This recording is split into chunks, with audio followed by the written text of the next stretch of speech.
she clutched the wrong name on a crumpled sign, a simple favor for her cousin, unaware that her next few hours would unravel a guarded millionaire CEO's world and irrevocably change her own. What began as a mistaken identity at a bustling airport was about to become the most authentic and terrifying journey of her life. Hello, everyone. Before we start telling Chloe's wild story, the one where she accidentally picked up a millionaire CEO and ended up trapped at his mansion, I wanted to ask you a quick favor. If you enjoy hearing stories about unexpected love and life-changing chaos, please take a moment to subscribe and click that notification bell. It's fast, totally free, and truly the best way you can help support our channel so we can keep bringing you more dramatic stories just like this one. Thank you so much for your support. One more thing. I always love to know where our viewers are. Where are you watching from today? Drop your city, your country in the comments below. All right, let's get back to Chloe and the high-stakes favor she was doing for her cousin at the airport. The fluorescent lights of the arrival gate at LAX hummed with the cold, relentless energy of a machine that never slept. Chloe adjusted the collar of the borrowed, too-stiff blazer her cousin, Madison, had left draped over the kitchen chair. It smelled faintly of perfume and panic. Just this once, Chloe. He's my biggest client. A nightmare, but a millionaire nightmare.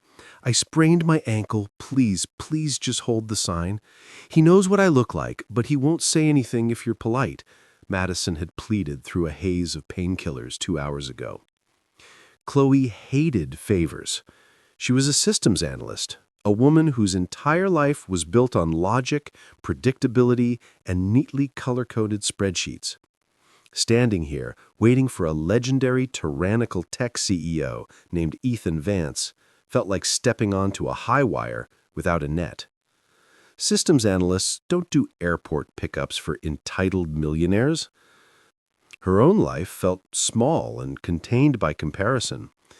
She kept her emotions close, guarded ever since a professional failure 2 years ago had taught her the ruthless cost of vulnerability. She wanted to slip in, slip out, and return to the comforting glow of her dual monitors. She checked the time, 10:17 p.m. The flight from Tokyo was late. The sign, scrawled in Madison's rushed, looping cursive, read A. Sterling. A figure emerged from the crowd, a sleek, dark-suited man moving with a coiled tension that cut through the tired flow of travelers. He wasn't loud or demanding, but everyone around him seemed to instinctively grant him space. He was tall, mid-30s, with severe, sharply defined features and an expression that suggested deep fatigue married to crushing responsibility. Ethan Vance. Chloe swallowed, her heart giving a nervous double thump against her ribs. She was supposed to wait for Madison's client, a different man, the one with the slight build and the red tie. But this man, this Ethan Vance, walked directly toward her. His eyes, dark, intense, and utterly unreadable, locked onto the sign. He didn't speak a greeting or offer a smile. He simply stopped, his presence radiating impatience and an acute need to be anywhere else. "Chloe sends her apologies, sir," she blurted out, her voice higher than usual. "She had an accident. I'm Chloe, her cousin. I'm taking you to the hotel." Ethan Vance paused. He glanced from the sign to Chloe's face, his eyes lingering for a second too long, as if searching for a familiar detail that wasn't there. A tiny flicker of surprise, or maybe just exhaustion, crossed his features. "Fine," he clipped out, his voice a low, gravelly baritone that surprised her with its unexpected depth. "Let's go." He hadn't questioned the name on the sign, which was wrong. He hadn't questioned her identity. He simply accepted the replacement. The relief of the mission being complete warred with a small nagging voice telling her something wasn't right. Ethan Vance didn't see people, he saw variables. And right now the variable standing before him was a slight, nervous woman in a borrowed blazer who was clearly not Madison Sterling, the handler he expected. But he was past caring. 3 days straight of complex negotiations in Tokyo, followed by 14 hours compressed into a first-class coffin, had reduced his focus to two priorities: silence and sleep. The name on the placard, A. Sterling, was indeed correct. That was the name of his contact at the agency. The fact that this woman, Chloe, was a substitute only registered as a minor inconvenience. Everything was a replacement or a substitute these days. His world was one of stark, unforgiving efficiency. Vance Dynamics, the global tech giant he'd built from nothing, demanded his singular focus. He was driven by an internal, unassuageable guilt, a sense of obligation to his success that had calcified into emotional remoteness. His true flaw wasn't arrogance, but profound loneliness, hidden behind a terrifying reputation. The fact that Chloe was visibly nervous was a break in the pattern. Most people in his orbit were either aggressively obsequious or defensively professional. Chloe looked like she wanted to evaporate, and that raw, unprotected anxiety was strangely calming in its authenticity. He watched her fumble briefly with his small, expensive carry-on, then correct her posture instantly, recovering with a practiced formality. "The car is just outside the exit, sir," she said, leading the way. "Just Ethan," he corrected, the words automatic, though he rarely allowed anyone he didn't trust to use his first name. He watched her shoulders stiffen at the casual intimacy, a reaction he hadn't anticipated. "Right, Ethan," she managed, hurrying the pace. The valet brought forward a sleek black Maybach. Chloe's eyes widened, betraying her attempt at professional composure. She opened the back door, and Ethan slid in, sinking into the silence of the tailored leather. Chloe slid into the driver's seat. The vehicle's expensive, quiet interior felt like an airlock between their two worlds. She took a deep breath, her hands resting at 10 and 2 on the wheel. "She needed the address for the hotel, please," she asked, her voice steady now, focused entirely on the logistics. Ethan reached into his inner pocket. He pulled out a card, not of a hotel, but of a private, isolated villa tucked into the hills of Malibu. He handed it back to her without a word, his thumb brushing her index finger, a fleeting, accidental physical connection that sent a minute jolt through them both. "No," Chloe whispered, reading the address. She looked up at him in the rearview mirror, her eyes wide with mounting confusion and a sudden sharp clarity. "This isn't the hotel address Madison gave me for Mr. Sterling. This is Ethan Vance's private residence. Wait!" The realization hit her like a physical blow. The wrong man, the wrong sign, the wrong pickup. She wasn't driving Madison's client. She was driving the Ethan Vance. Ethan, seeing the panic finally break her composure, watched her in the mirror. He finally registered the discrepancy. The name on the sign, the simple, anxious woman, and the mistake. He closed his eyes, his head leaning back against the cool leather. "Tell me what's going on, Chloe," he demanded, the exhaustion in his voice replaced with the cold executive edge that had made him famous. The moment their two worlds fully collided, bound by a lie and a mistake, was sealed. Have you ever had to step into someone else's role, and did you feel like a complete imposter? Share your thoughts below. The sudden, utter silence in the expensive cabin of the Maybach was louder than any argument. The air had gone thin, cold, and electric with dread. Chloe's hands, gripping the steering wheel, were slick with sweat, and her knuckles were white. The villa address, Vance Residence, felt like a death sentence pressed into her palm. "Tell me what's going on, Chloe," Ethan repeated, his voice dangerously level. It wasn't the sound of anger. It was the sound of a man used to absolute control, finding a gaping, unexpected hole in his security perimeter. Chloe took a sharp, ragged breath.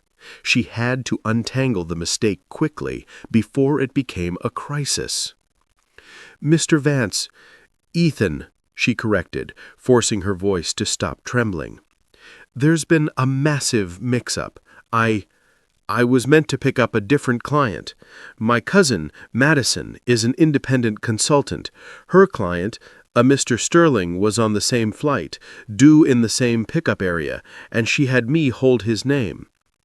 She shoved the flimsy cardboard sign that read, A. Sterling, onto the dashboard. You saw the sign, you assumed. I assumed you were Mr. Sterling because you walked right up to me and said, "Fine, let's go." I was so focused on the logistics, I didn't verify the flight manifest or a picture. I thought I was simply replacing my cousin. Ethan opened his eyes slowly. He ran a hand over his face, scrubbing away a layer of jet lag and revealing the sharp, assessing CEO beneath.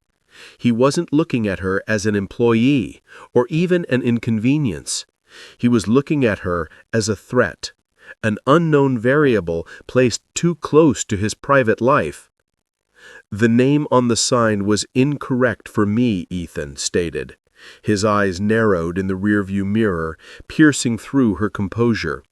You, Chloe, are not Madison. You replaced your cousin and picked up a man whose security detail is supposed to meet him inside the private terminal. You drove him straight past 3 checkpoints. Do you understand the implications of this? His words weren't a shout, but a slow, heavy pulse of reality. The implications were catastrophic. A breach of privacy, a massive security lapse for a man known for being intensely private, and potentially a complete shutdown of Madison's entire career. Chloe felt a wave of icy nausea. This wasn't just an awkward error. This was a professional disaster. She understood. She understood, she whispered, shame burning in her cheeks. I'll call Madison right now. She must be with Mr. Sterling, and I can have the agency send a professional driver to pick you up immediately. Or I can take you back to the private terminal, whichever you prefer. No, Ethan said, instantly, cutting her off. The decision was swift, executive, and utterly final. We are not going back. A scene at the airport draws attention, and my schedule is now 3 hours behind. We are at least 45 minutes from the villa. The damage is done, and it's critical that no one outside of this car knows I was intercepted by an amateur.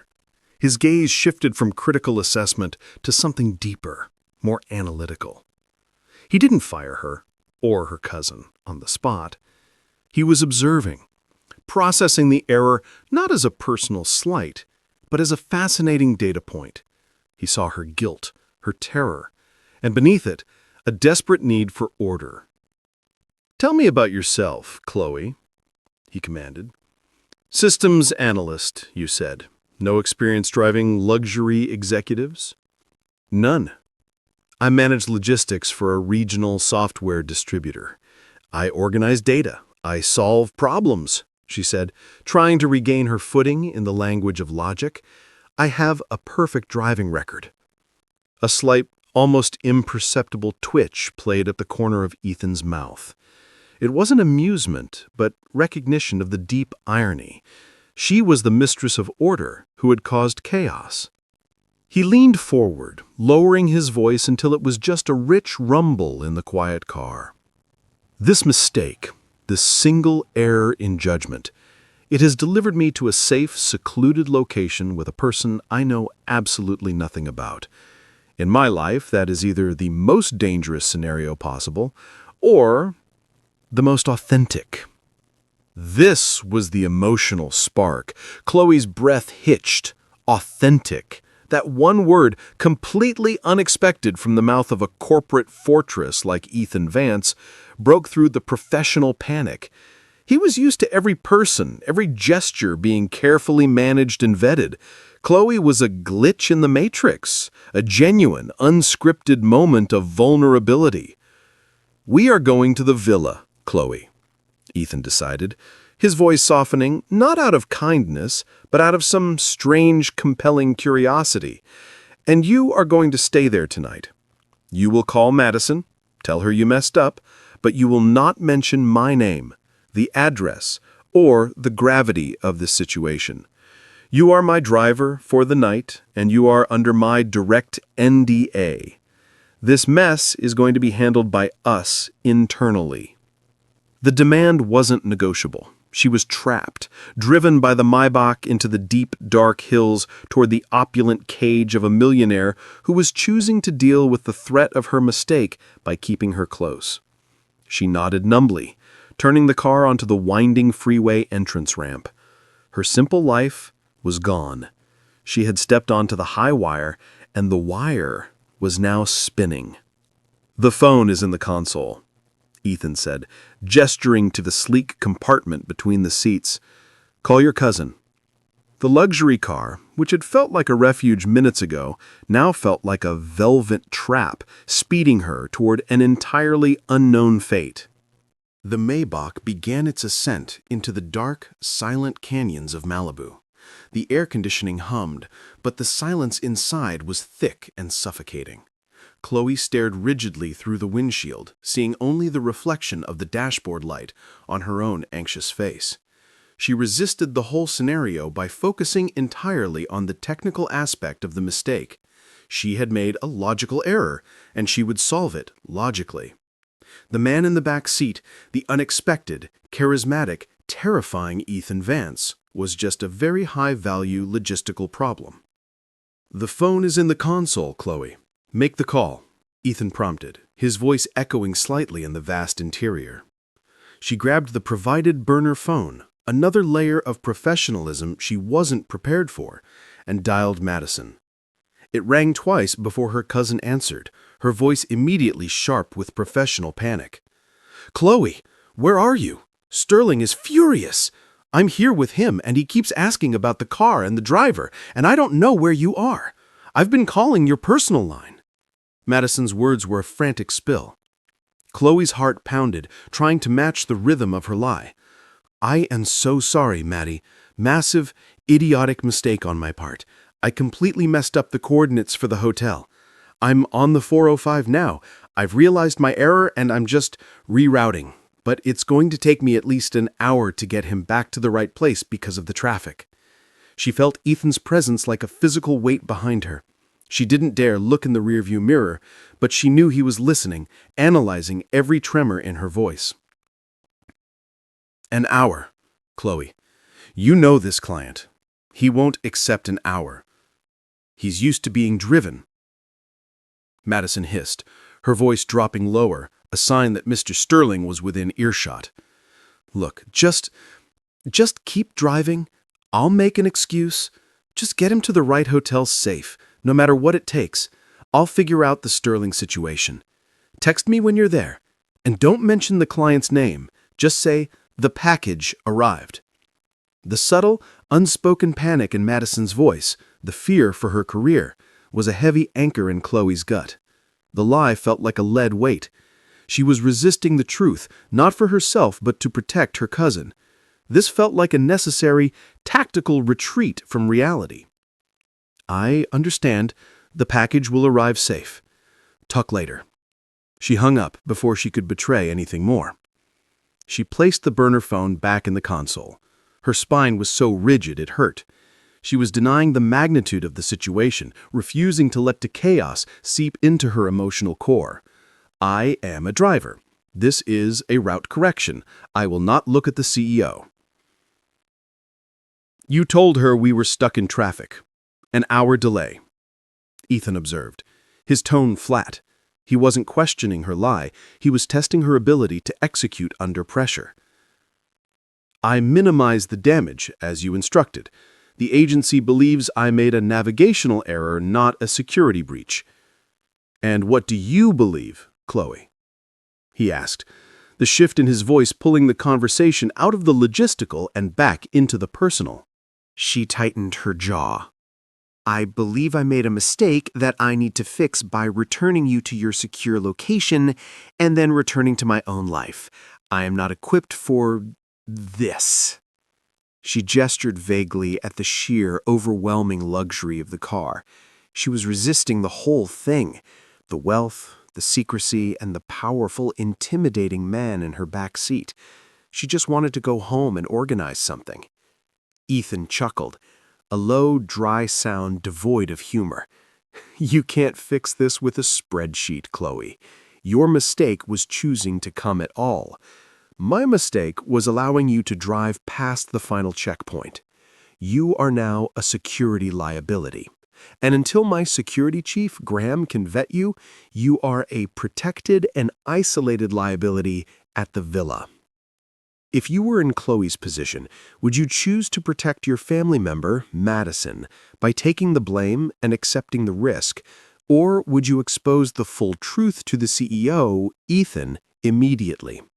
Let me know your choice in the comments. He leaned forward, his voice dropping to a decisive whisper. This is not a negotiation. You will drive and you will stay. And you will resist the urge to believe that you can simply walk away from something this significant. The car turned off the main road and onto a hidden gated drive. The gates, made of heavy wrought iron, slid open silently, revealing a sweeping, manicured drive leading up to a structure that was less a house and more a fortress of glass and dark stone, overlooking a black, star-scattered Pacific. The lights of the villa flickered on automatically as they approached, bathing the landscape in cool, severe white light. It was stunning, impersonal, and utterly intimidating. Chloe pulled the Maybach to a precise stop in front of the massive custom-built front doors. She resisted the urge to stare, instead focusing on the gear shift.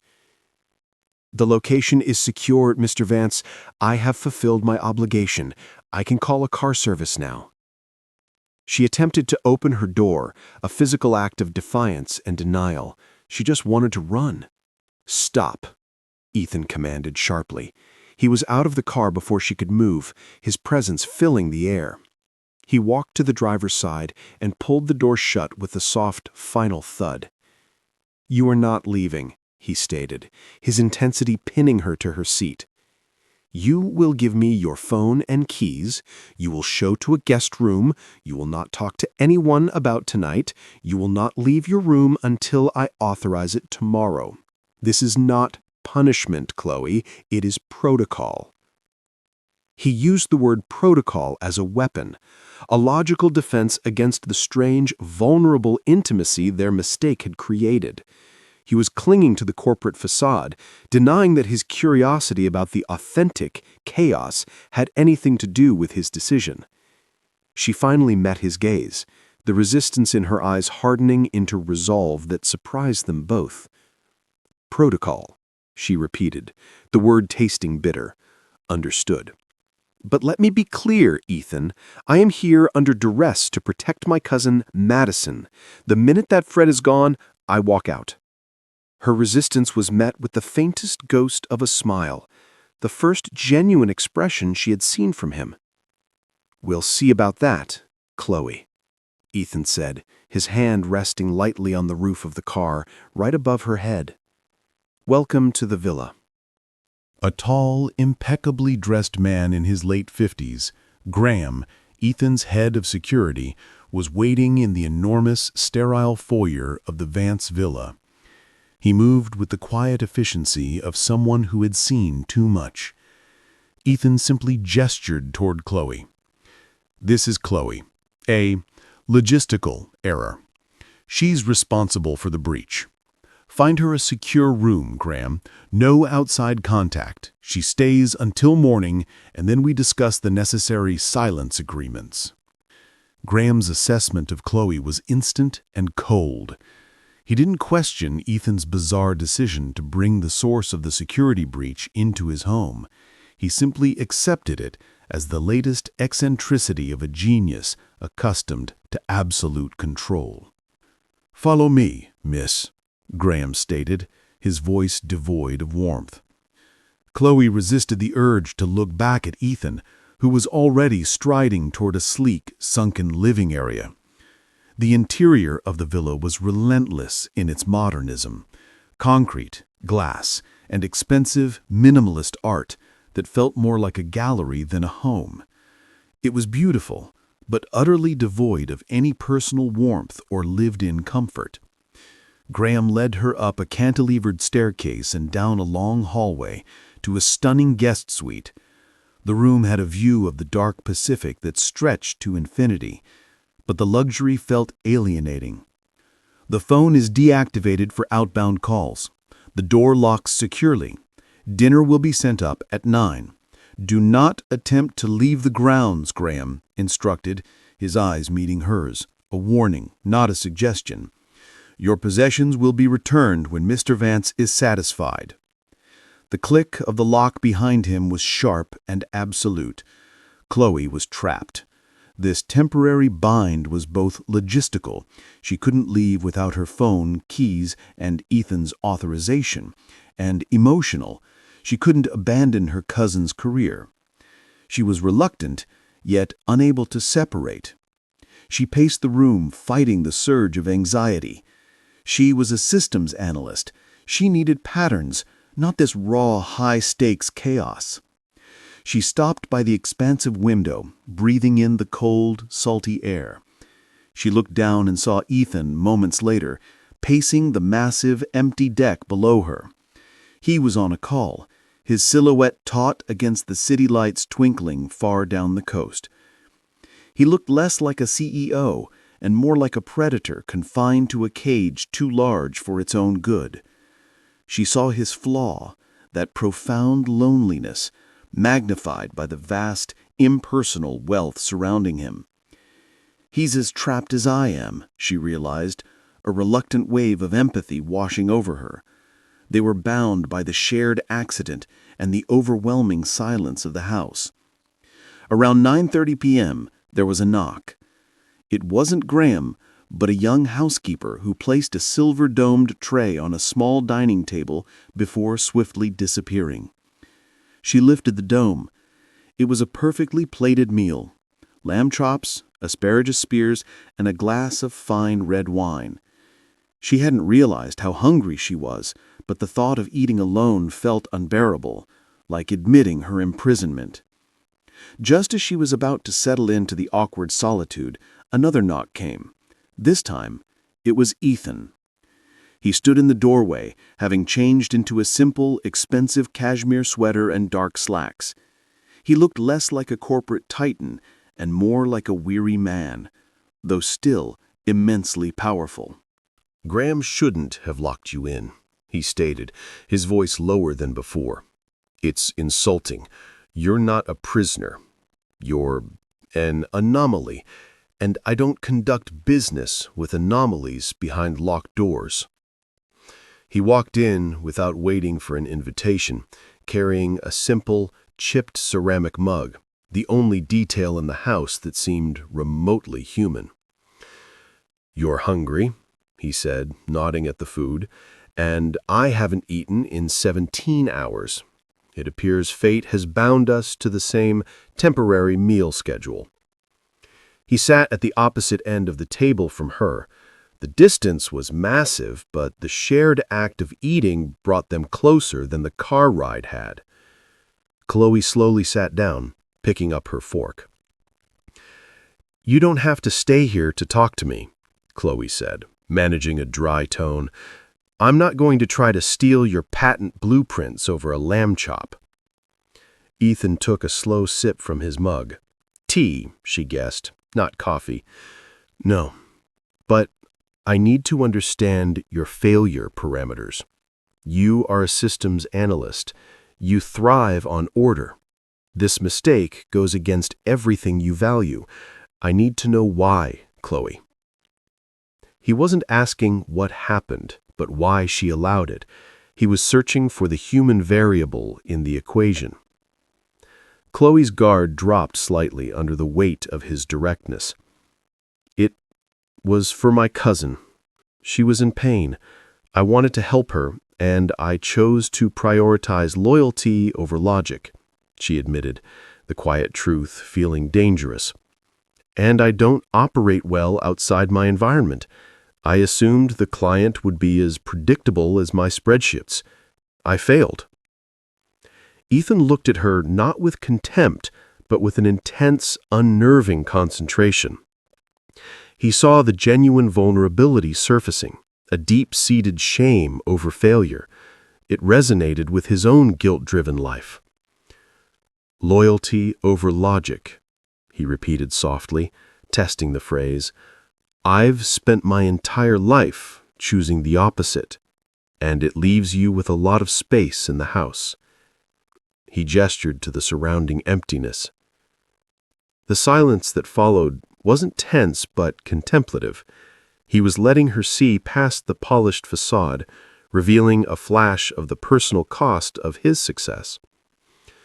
"This temporary bind is strange," Chloe mused, looking past him to the dark ocean. "It forces a different kind of honesty. I'm afraid of you, but less so than I was 2 hours ago because you're treating my mistake like a puzzle, not a crime." Ethan leaned forward slightly, closing the distance between them, his gaze fixed on hers. "I am treating it like a puzzle, Chloe. And the solution is not silence, it's disclosure. Tell me what Madison is really like. Tell me what failure cost you before this." The deeper emotions were beginning to surface, reluctant but undeniable. The shared space, the forced meal, the isolated house had melted away the professional pretense. They were no longer the CEO and the driver. They were two people trapped by a mistake, beginning to share the true cost of their guarded lives. The small, chipped ceramic mug was the key. After the shared silent dinner, Chloe found herself still seated at the immense dining table, unable to retreat to the luxurious isolation of her guest room. Ethan had left the room briefly, presumably to handle corporate communications, leaving his mug and a thick, leather-bound journal, clearly a design sketchbook, lying on the table. The mug was the only object in the entire mansion that looked loved, used, and flawed. Chloe couldn't resist the small, human detail. She picked it up. The mug was painted with faded, vibrant blue sailboats, slightly blurred around the edges. Ethan returned moments later and saw the mug in her hands. His jaw tightened, and the open vulnerability he'd briefly shown in Act 4 vanished, replaced by the intense, cold reserve of the CEO. "Don't touch that," he said, the command sharp enough to be a whiplash. Chloe flinched, quickly setting the mug down. "I'm sorry, it looked different from everything else here." Ethan slowly walked toward the table, retrieving the mug and clutching it in his palm, his knuckles white. The atmosphere was instantly fractured. The fragile trust they had built over a simple meal shattered under the weight of this trivial object. "It was my mother's," he stated, his voice low and strained. "She painted it in a ceramics class, before she died. It's the only thing I kept." He had intended for that to be the end of it, the definitive boundary. But Chloe saw the raw grief flash in his eyes.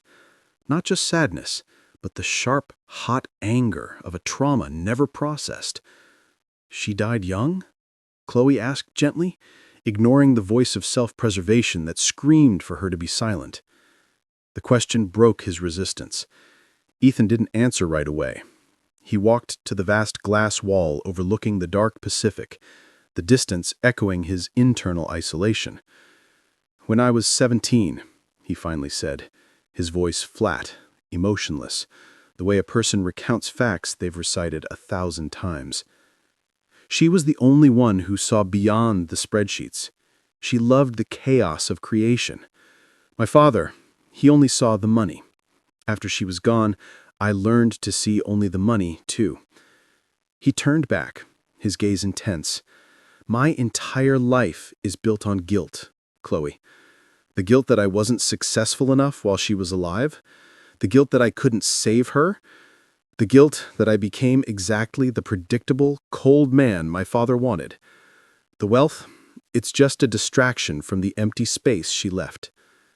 He had unveiled his foundational wound, the loss of the only authentic connection in his life, and the resulting trauma that forced him to adopt a corporate persona of control and emotional remoteness. "That's why I understand the need for control," Chloe admitted, her gaze falling to the table. My crisis wasn't a death, but a failure. She began to speak about the professional failure she had hinted at in Act 1. 2 years ago, she had been promoted early, leading a high-stakes, time-sensitive software migration, relying on the promise of a colleague she trusted, a close friend. She bypassed a critical manual verification step to meet an impossible deadline. The system crashed for 4 hours on deployment, she revealed, the memory still stinging. It cost the company millions. My friend, who had promised the data was clean, disappeared. I took the fall. Not just the blame, but the knowledge that my trust, my loyalty, had led to catastrophe. She looked up, meeting Ethan's eyes. My shame wasn't about the job loss. It was about the betrayal and realizing I had destroyed my own structured life through one emotional choice. Since then, I rely only on data, only on what I can prove. I eliminated loyalty and vulnerability. I became rigid because rigidity is safe. The mystery intensified. They weren't opposites. They were echoes. Both had sacrificed their authenticity, Ethan to guilt and trauma, Chloe to betrayal and shame, to build a safe, impermeable wall of control. The only difference was the nature of the currency. His was billions, hers was spreadsheets. The irony, Ethan mused, stepping closer. We were driven into each other's paths by your choice of loyalty to Madison over logic. Yet logic is the only thing that keeps you safe. He picked up his design journal, flipping through the rough sketches of futuristic interfaces. He paused at a page that contained not technology, but a pencil portrait of a smiling woman, his mother. The blue sailboats of the mug were sketched in the corner. This, he said, tapping the drawing, is who I am hiding. And this mistake, he gestured to Chloe, is forcing me to remember the cost of the disguise. The tension in the room was now palpable, a mix of fear, intimacy, and profound recognition. They were alone in the huge villa, stripped of their protective facades, connected by 2 decades-old wounds. The connection was undeniable, but the weight of their hidden truths threatened to crush the fragile bond before it could even form. They ended up in the private library, a vast room lined floor to ceiling with actual physical books, the only room in the villa that felt genuinely warm, smelling of old paper and leather. Ethan didn't turn on the harsh spotlights, but illuminated the room with a single elegant reading lamp. "This is the only place I can think," Ethan admitted, sitting in a worn leather armchair that looked suspiciously out of place amidst the sleek modern decor. "Everywhere else is a stage." Chloe chose a cushion on the floor near the large stone fireplace. The silence was still present, but it had morphed from tense suppression into peaceful companionship. It felt safer here than in the expensive isolation of her guest room. Ethan, for the first time since the airport, looked truly relaxed. He pulled out his design journal again, not to sketch technology, but to idly draw the outline of the blue sailboat mug. "Your systems analysis background," he said quietly, looking at the sketch. "It makes you see the gaps, doesn't it? The anomalies." "Yes," Chloe confirmed. "And your life is filled with beautiful anomalies that you refuse to acknowledge. You hide the warmth in this room, the mug, the memory of your mother, behind billions of dollars and 3 security checkpoints." This wasn't criticism, it was observation, delivered without fear or agenda. It was the purest form of seeing. Ethan closed the journal. He began to talk, not about business strategy, but about his mother, her love of ceramics, her absolute indifference to his father's expectations, and how she used to organize spontaneous, chaotic picnics that drove young Ethan crazy with their inefficiency. He spoke about his childhood as a lonely perfectionist and how her death had felt like the universe punishing him for his rigidity. Chloe listened, her own defenses softening. She shared the quiet loneliness of the 2 years following her career betrayal. She spoke of the fear that every relationship was conditional, every moment of happiness contingent on perfect performance. "I miss the trust," she admitted, her voice barely a whisper. "I miss believing that someone could be loyal without an agenda. That was the cost of my mistake." Ethan nodded slowly. He understood the void that betrayal leaves. In this shared vulnerability, a fragile but real bond began to form. Humor, an unexpected element, finally broke the deep tension. "So you're telling me you ruined your multi-million-dollar career because you trusted someone who promised a clean data stream, and now you're risking your cousin's multi-million-dollar career because you trusted her to give you the correct airport sign." "I am consistently loyal to the wrong people," Chloe conceded, allowing a small, genuine laugh to escape. "My algorithms for human selection are fatally flawed." "And mine are non-existent," Ethan countered. "I just hired Graham to vet everyone else. The only person who managed to bypass all security measures was the systems analyst whose loyalty overrides her logic. You are, statistically, the most dangerous and the most reliable person I've encountered in a decade." The shared humor was a moment of peace and safety. It was the first time either of them had allowed themselves to be truly vulnerable without immediately building a wall afterward. In the warm glow of the library lamp, they realized they didn't just understand each other's flaws, they were drawn to them. Ethan rose slowly, walking to a hidden cabinet in the wall. He pulled out a bottle of single malt scotch and 2 tumblers. "I rarely do this," he said, pouring 2 fingers into each glass, "because it dulls the edge. But tonight, the edge is unnecessary." He handed Chloe a glass. Their fingers brushed, and the contact was electric, sharp, and unexpected. It carried the full weight of their shared trauma and their tentative new hope. "To the anomaly," Ethan said, raising his glass. "To loyalty over logic," Chloe responded, meeting his gaze. They drank. The liquid fire warmed her throat and, unexpectedly, her heart. The moment felt like healing was possible, a profound, unlooked-for connection. The beginning of the unexpected love was being forged in the quiet safety of the library. But this peace couldn't last. The reality of their forced situation, the security breach, Madison's career, and the vast, unbridgeable difference in their worlds was waiting just outside the library door.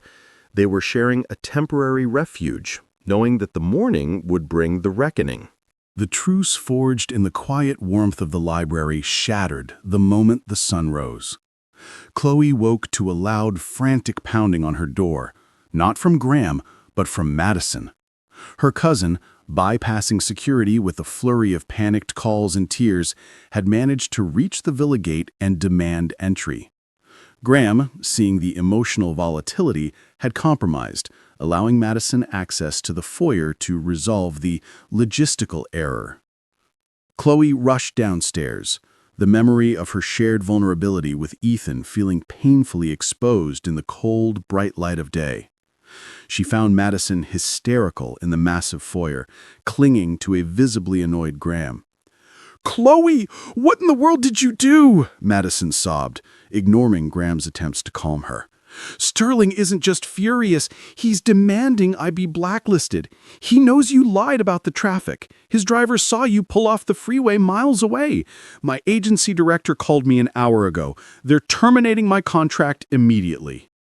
The financial and professional cost of Chloe's lie had arrived, and it was total devastation. "Maddie, I tried to protect you. I told him." "You told who?" Madison cut her off, her eyes blazing with fear and betrayal. "The address you were heading to? I called the agency dispatcher to track the Maybach's inner GPS. You weren't driving Mr. Sterling to a hotel. You were driving Ethan Vance to his private residence. Do you know how much this damages his security profile? The agency thinks I set him up." Chloe looked past her cousin, directly to the source of the escalating tension. Ethan stood on the sweeping staircase, observing the chaos.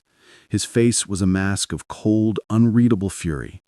He hadn't moved a muscle, yet his presence amplified the destruction. "She did not set me up, Madison," Ethan stated, his voice ringing with executive authority, silencing Madison instantly. "She made a mistake, a disastrous one, but she is not involved in any professional misconduct." "But you let her stay here," Madison cried, turning her anger on the millionaire. "You kept her here knowing she was lying to me, her family. You let me take the full professional fall while you were drinking scotch with my cousin.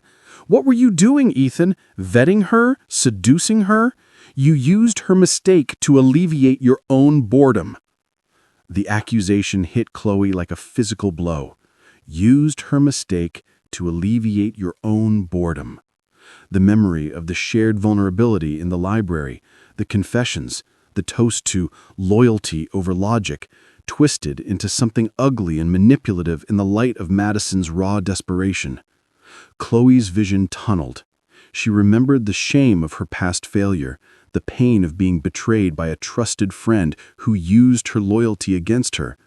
Now Ethan, the man who claimed to value her authenticity, had let her hang on a lie that destroyed her cousin, all while enjoying a temporary, intimate respite from his loneliness. "You said it was protocol," Chloe whispered, her gaze finding Ethan's, her voice shaking with profound disappointment. "You said you wanted to handle it internally, but you let me burn the bridge with my only family to keep your security narrative clean?" Ethan took a step down, trying to reach her, to explain. "Chloe, that's not what happened. The agency was going to fire her the moment the GPS discrepancy surfaced.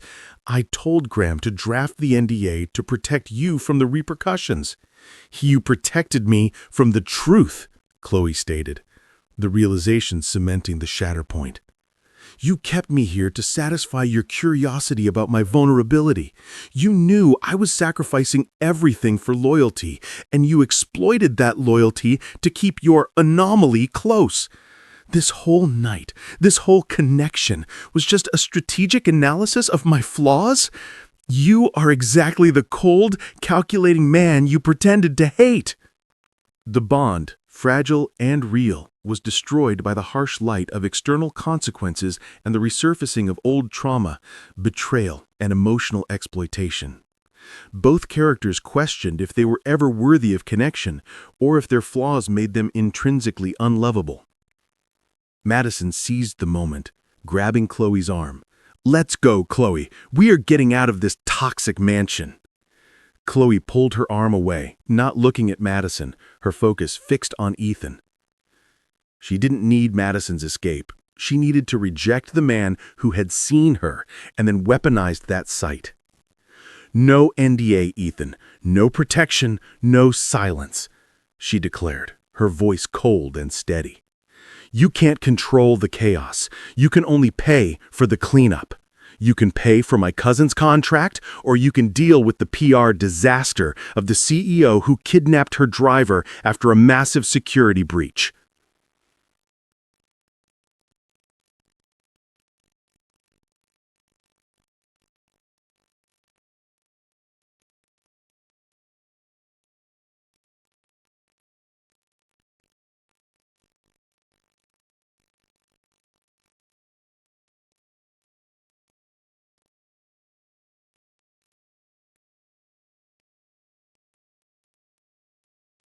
The quiet chaos of the city felt dull and flat after the sharp, high-stakes drama of the villa.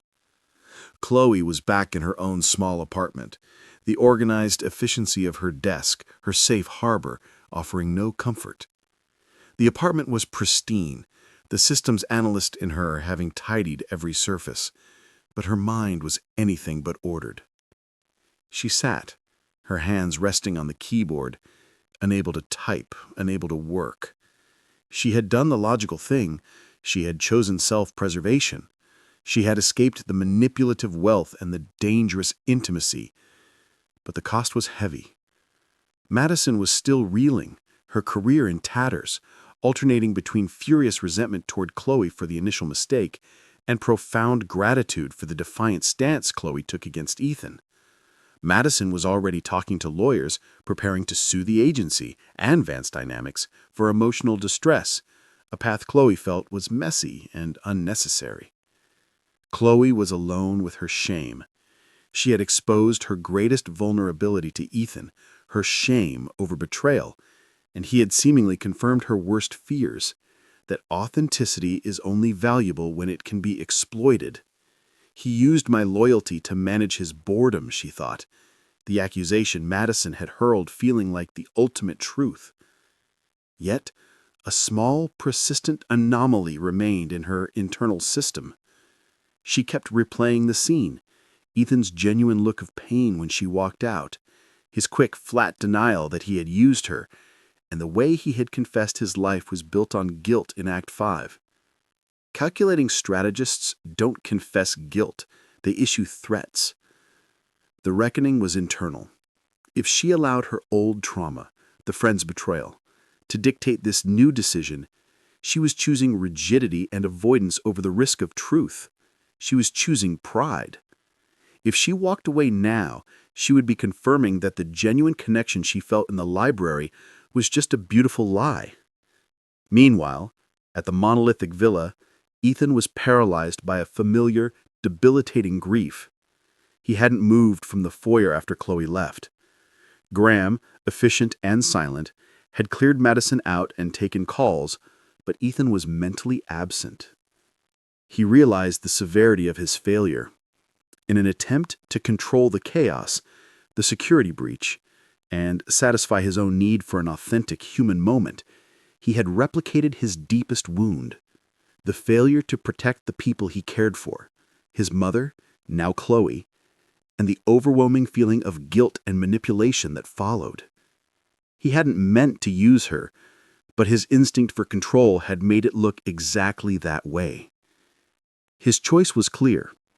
He could let his pride and professional reputation dictate the next move, issuing a cold, clinical financial settlement and moving on, burying the incident, or he could choose vulnerability, risking his carefully constructed facade to prove that the connection in the library was real. He had to show her that his intent was protection, not exploitation.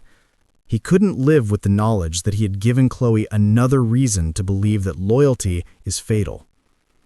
Ethan walked to his study, not to draft an NDA, but to look at his reflection in the glass, seeing the controlled, emotionally dead man Chloe had accused him of being.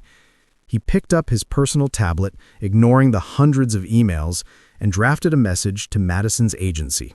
Not a threat, but a full acceptance of the blame for the logistical error.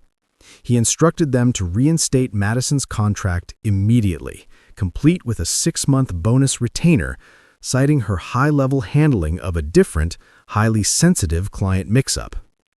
This was his chosen apology, his action of redress for Chloe's mistake. Then he focused on Chloe. He couldn't call her. He knew she wouldn't answer. She needed proof that his logic could align with her loyalty. He reached into his desk and retrieved an antique, ornate wooden box. Inside, resting on velvet, was the blue sailboat mug, wrapped carefully. He slipped a small, handwritten note beneath it. He then called Graham, not for a security escort, but for the simplest possible task: deliver a package to a specific, non-secure address and wait for confirmation of receipt.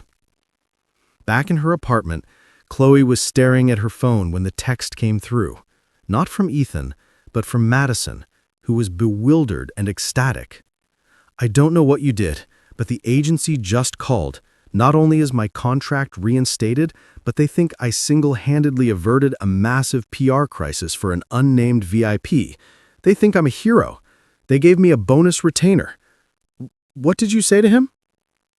The knot of shame in Chloe's chest loosened, replaced by a rush of profound confusion. Ethan hadn't punished them. He had taken the blame and chosen to protect Madison without Chloe asking, without demanding silence or an NDA. He had done the vulnerable thing, validating the true cost of Chloe's loyalty. Moments later, there was a knock on the door.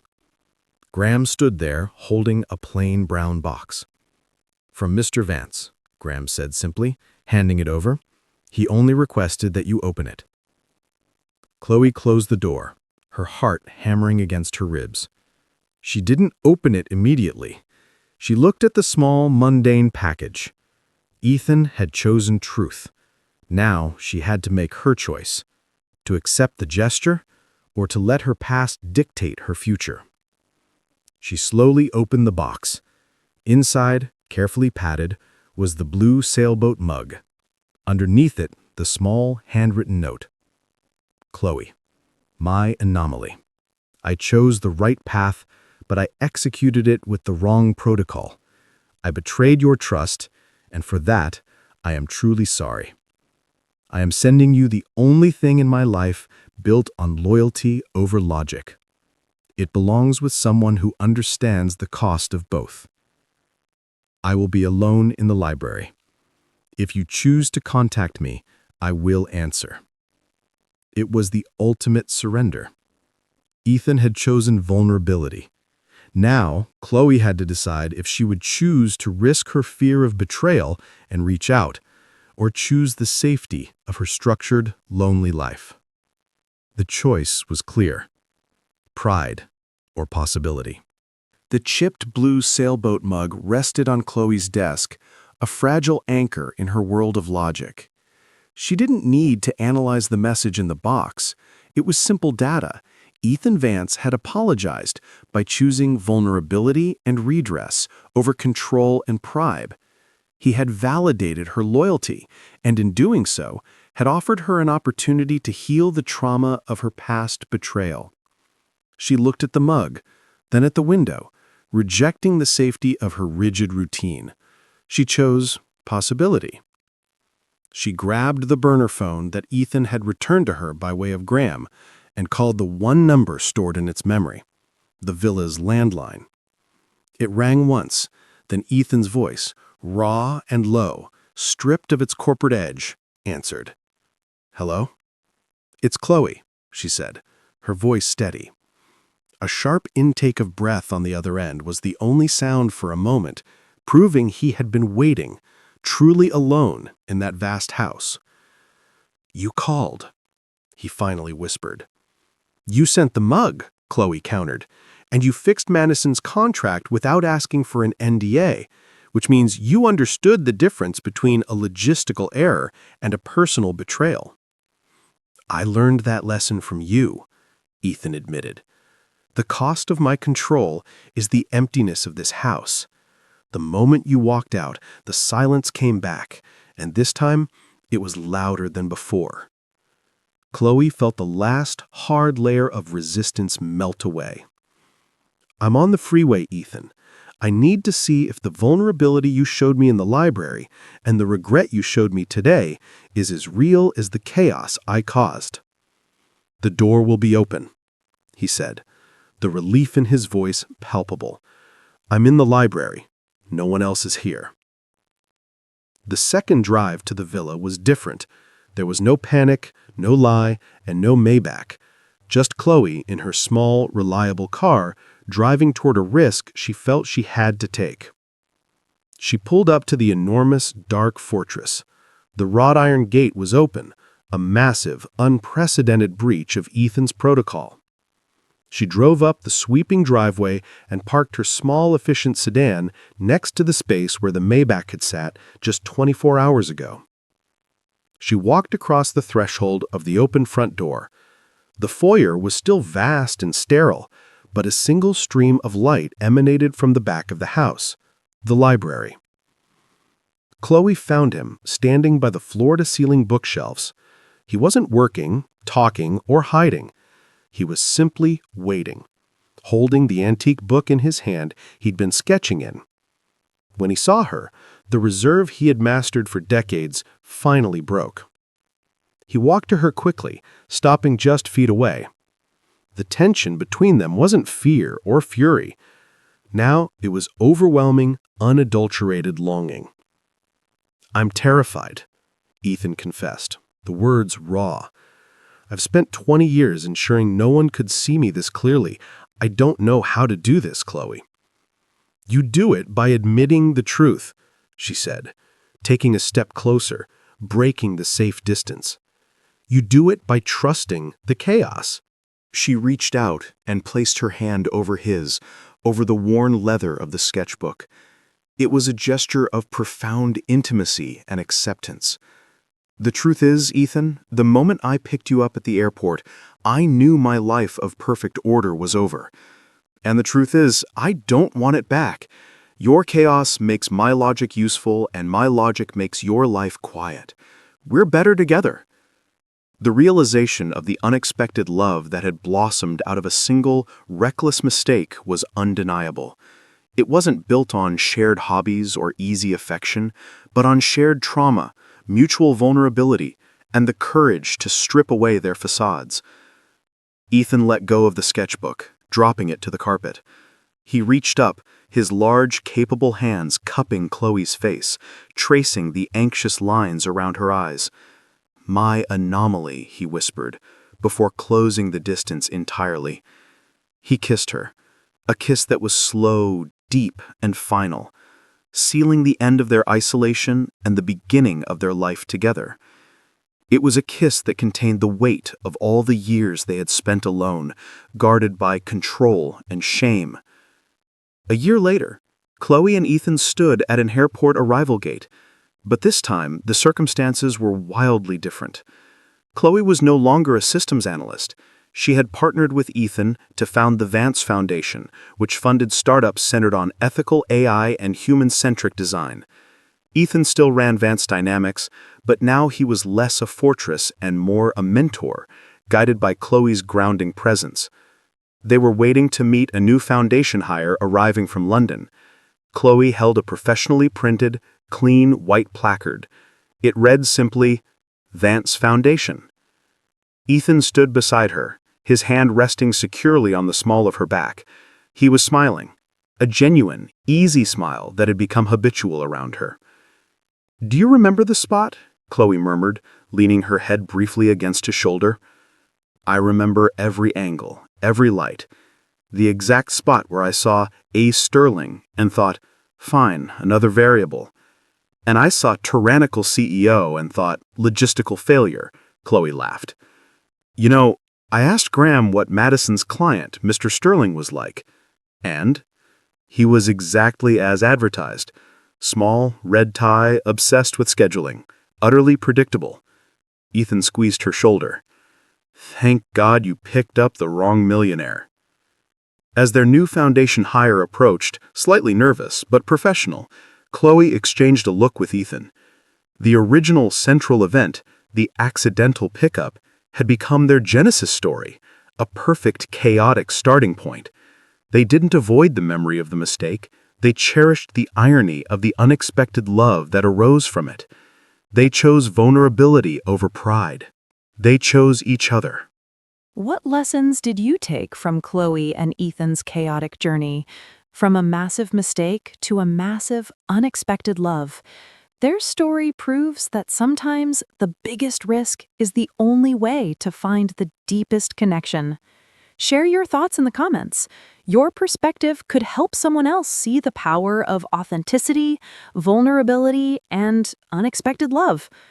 If stories like this move you, be sure to follow our channel for more emotional, heart-touching journeys that remind us why trusting chaos can change everything. Thank you so much for watching Chloe and Ethan's story all the way to the end. I hope it inspired your heart as much as it did theirs. We have many more incredible stories waiting for you, so go ahead and click the video on your screen to discover the next unforgettable tale. You won't want to miss it.